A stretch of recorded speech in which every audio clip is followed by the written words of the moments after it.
ఎమ్మెల్యేల కొనుగోలు కేసులో రాష్ట్ర సిట్ విచారణ కొనసాగుతుండగానే మరోవైపు ఈడీ దూకుడు పెంచింది. Moinabad farm house case FIR ఆధారంగా ఈడీ అధికారులు ఈసీఐఆర్ నమోదు చేశారు. ఈ కేసులో మనీ లాండరింగ్ జరిగిందన్న అనుమానంతో ఈడీ విచారణ జరుపుతోంది. ఇప్పటికే ఎమ్మెల్యే రోహిత్ రెడ్డిని 2 రోజుల పాటు విచారించారు. మరోవైపు అభిషేక్ ఆవులను ఈడీ అధికారులు ప్రశ్నిస్తున్నారు. ఇక ఎమ్మెల్యేల కొనుగోలు కేసులో ప్రధాన నిందితుడైన నందకుమార్ను విచారించేందుకు ఈడీ అధికారులు నాంపల్లి కోర్టును ఆశ్రయించారు. ప్రస్తుతం చెంచల్గూడ జైల్లో ఉన్న నందకుమార్ను ప్రశ్నించేందుకు అనుమతి ఇవ్వాలని కోర్టును కోరారు. ఎమ్మెల్యే రోహిత్ రెడ్డి పాత్రపై నందకుమార్ను అధికారులు ప్రశ్నించనున్నారు.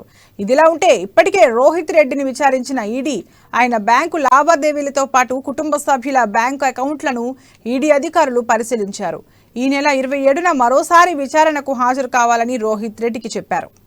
ఒకవైపు ఎమ్మెల్యేల ఎరకేసు కొనసాగుతున్న నేపథ్యంలో పైలట్ రోహిత్ రెడ్డికి సంబంధించినటువంటి విచారణ అనేది కొనసాగుతా ఉంది. అయితే ఈ నేపథ్యంలోనే ఈ విచారణకు సంబంధించి మాణిక్ చంద్ గుట్కాకి సంబంధించినటువంటి అధినేత అందులో చేసినటువంటి అభిషేక్ ఆవులను కూడా ఈరోజు ఈడీ అధికారులు ప్రశ్నించబోతున్నారు. ఉదయం 10:30 ఆయన ఈడీ కార్యాలయానికి చేరుకున్నారు. ఉదయం నుంచి కూడా ఇప్పటి వరకు ఆయనకు సంబంధించినటువంటి విచారణ అనేది కొనసాగుతోంది. అయితే పలు అనుమానాలకు సంబంధించినటువంటి నేపథ్యంలోనే ఆయనకు నోటీసులు జారీ చేయడం జరిగింది. అయితే ఒకవైపు ఎమ్మెల్యేల ఎరకేసుకు సంబంధించినటువంటి ఇష్యూలోనే నోటీసులు జారీ చేశామంటూ కూడా తెలుస్తా ఉంది. అయితే నేపథ్యంలోనే ఉదయం ఆఫీస్ లో ఈడీ కార్యాలయానికి వెళ్లేటప్పుడు మాత్రము ఈడీ కేవలము ఒక మాణిక్ చంద్ గుట్కాకి సంబంధించినటువంటి